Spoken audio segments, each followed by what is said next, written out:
y'all. Like, oh my God. Like, what? Like, she, even when she did that shit, because she was like, I'm not putting those in my butt. He was like, they don't go in. Because I immediately thought that too. I was like, whoa, nigga, you pushing it a little far with this bitch. I know that butthole's a virgin. You just popped this bitch off recently. Yeah, because it wasn't that much of, you can tell that there a lot of time did not pass between the first and the second. Because he was still 27. Exactly. Like, he was still 27 when he got into that fucking helicopter accident. So we know that a lot of time ain't passed. So maybe she had a birthday. Yeah. Let's give her that she had a birthday. Maybe she's 22 now. No, he had a birthday. He for sure had a birthday. So he's 28 now. He turned 28 in this movie. Right. Yeah. But we don't know how old her is. We know she was 21 at some point. We don't know when the hell her ass turned 22. Yeah. So she's 21. He turning 28. Yeah. That age gap. Yeah. He ready for marriage. Yeah. She over here like, you want me to move in with you? Then after she come into the crib for like 2 days, will you marry me? Yeah, man, what? Crazy. And then she had just said like, I think we should take things slow. And then when she started saying, let's go to the red room, he was like, I thought you said you want to take things slow, but marry me. Yeah. What the fuck is going on here? Boy, like I said, so first for me, I'm finna pull out my burrito bowl. I've been in the gym. I've been eating good. When I went to fucking Chipotle, they blew me, right? But also I have to give very specific instructions with Chipotle because they will load your shit with rice. They will load your shit with rice. And I can only, like, based on how I'm eating, I have to eat high protein meals. And so I can only eat like half a cup of rice. Like that's just a spoon of rice. Like that's they be with the rice, like you know what I'm saying? They trying to make your shit seem full because they don't want to put that other shit on exactly. And so I'm talking to the lady, but it's a guy next to her or whatever. So I'm thinking she finna make her bowl. You know how sometimes two people be making bowls and shit at the same time, and one person might be doing online orders and the other one is. So she's saying like, "What do you want?" And I'm talking directly to her, and the guy is putting rice and chicken, and then he looked at me. I was like, "Wait, that's supposed to be my bowl?" And he was like, yeah. I'm like, I don't want all that rice. I'm like, talking about tone it down. Yeah, bucko. Relax. I say, I only need 1 scoop of rice. I don't need all that rice. Like, y'all see my fucking size. I ain't no big back ass bitch. No. I'm like, no, give me. But it's somebody in the world complaining that they don't give enough. It's not me. It's not me. I swear to God, it's not me. I want to be able to finish my meal. And I'm not going to be able to finish it with all that fucking rice because y'all trying to load me up with all that shit. And that's not even what I need. I don't need no extra calories coming from rice. From rice, G. You talking about a rice and calorie? I love rice. I'm a rice eating ass motherfucker. But the fact that I'm still very conscious of what I've been putting in my body, I'm straight on that. And then they like, oh, I'm like, so I look at them, they like, you want some beans? I'm like, no, I don't want no beans. They got protein in it, but they still high in carbs too. So I got to be careful with that. And I was like, I look, they ain't had no fucking vegetables, no fajita vegetables. I'm like, when y'all finna bring some more fajitas out? Hey, it'll be 3 minutes. I'll wait. Facts. And they like, well, do you want some queso? No, I don't want no damn queso. I don't want nothing that come from a cow on my shit. So I'm like, I'll wait on the fajitas because the only other thing I want on here is pico de gallo. I only want tomatoes, bell peppers. Give me my fucking bowl so I can say, is there meat in there? Yeah, chicken. Okay. Yep, I gotta get my protein. That's so vegetable looking. Yeah, but nah, I got my protein in here for sure. But yeah, I told him like, can you please just like even the scoop of rice that they gave me, I say take a little bit more off. Like y'all tripping with how much y'all loading these fucking bowls. Y'all is tripping. But you gotta be like that when when you're eating good, like somebody like me. So I got a burrito bowl today. You brought another apple. Apple and fruit snacks. Fruit snacks, okay. I love fruit snacks. Damn. Okay, I was about to say, damn. I know I ain't do the dummy and not have a lighter. Would have been crazy.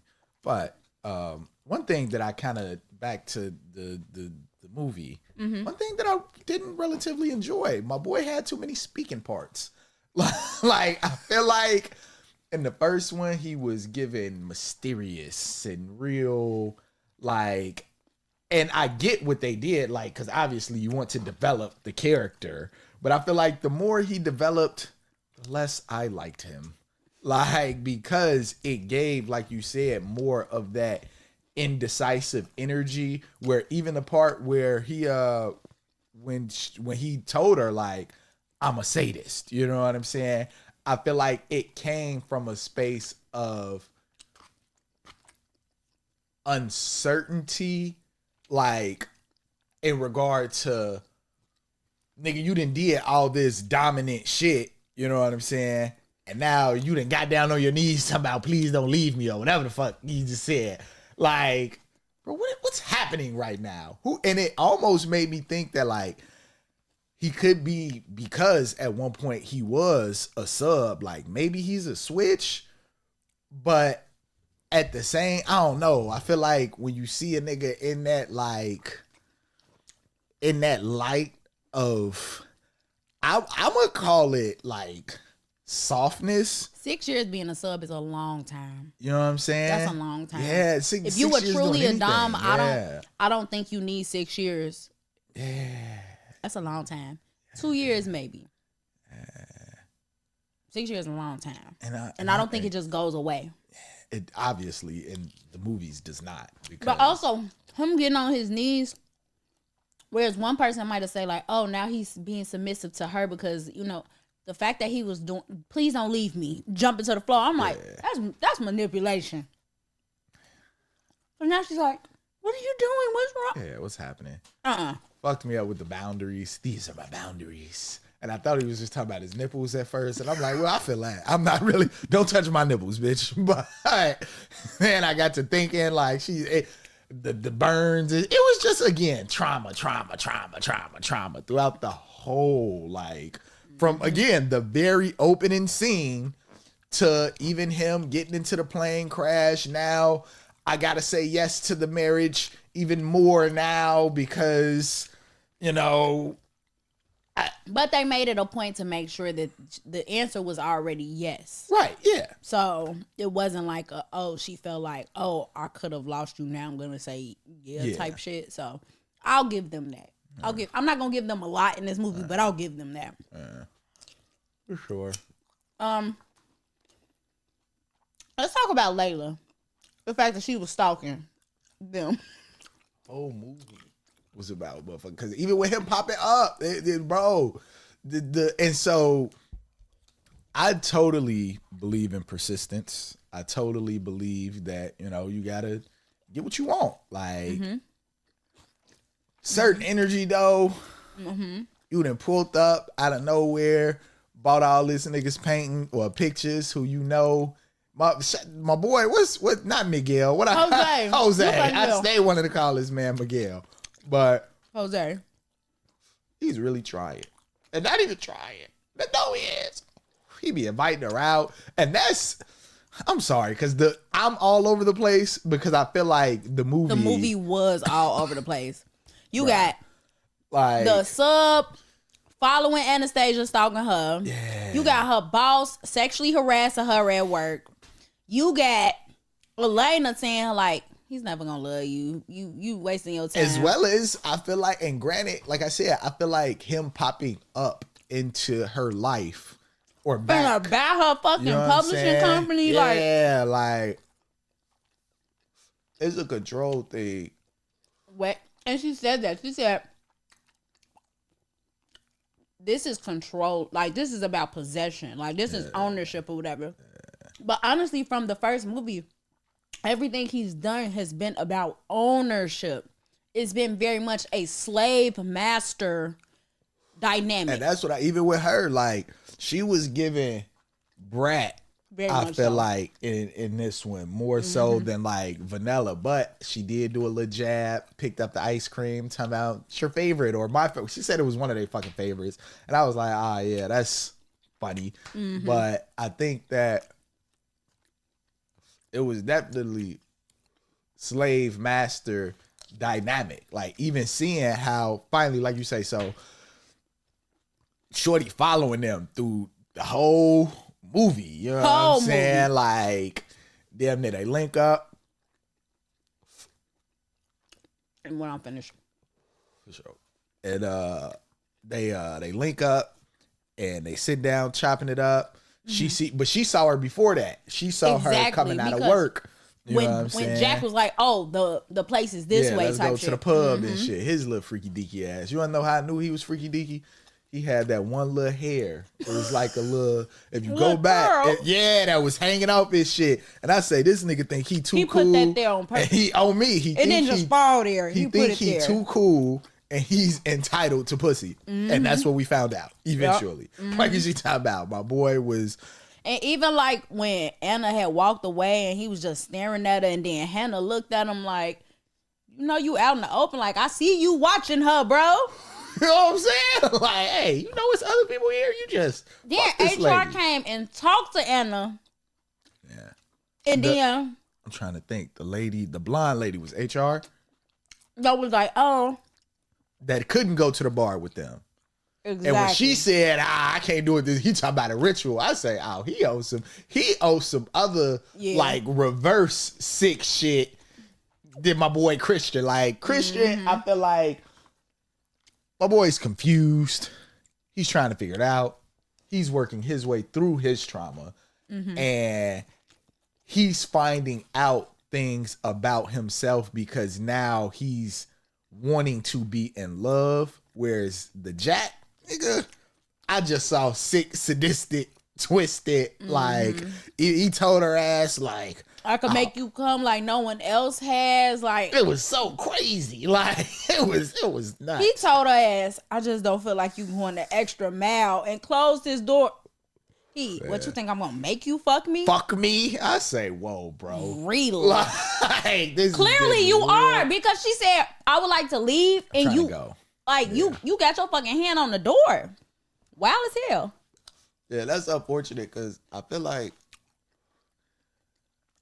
I'm not sure why, like I do know why now, like thinking about the dynamic and how he probably felt dismissed, where he was coming off like he was trying to drop subtle hints at first, you know what I'm saying? Like, oh yeah. But that's also, I ain't gonna And Anna was like, oh, he's my boss, and Christian like, cause niggas know. I see how this nigga looking at you. Niggas know. Niggas know. And not even, and I want to say women know too sometimes, and not even sometimes. Women know, they just choose to ignore. Like they just choose to, I think, see sometimes like I ain't even gonna pay this no mind. Yeah, but also it's like, think about, she works for this man. Yeah. Like, I really want this job, and you making me uncomfortable, and I have to kind of like ignore your advances. I have to like play nice, but also like, you know what I'm saying? Still kind of, yeah, I get it. Cause you don't want to fuck around shit. Ultimately, you lose your motherfucking job. Right, shit. I'm not trying to fuck up my bag. Cause even when what's the name, when he was talking about buying it, she immediately was like, "Hey, G, I ain't with none of that shit. Yeah, like it's my job. Don't even play me like that." And he told her like, you know, you ain't gotta work. He just gave her 24 bands for a fucking car that she just was like, "Oh no, here, rip the check up." Gave it back. Yeah, you ripping the check. Yeah, that was girl, crazy. go to hell. Yeah, and also I feel like it did kind of go into the like unrealisticness of like, you can't buy me. Yeah. Okay, girl. Like it went into girl. like this isn't this for real. It just made me think about like, so say for example, the lifestyle group on Facebook, like that we follow and all that different type of shit. It was like, it was a scene when they was on the boat and they was doing all that shit. And I'm like, this ain't how I seen it.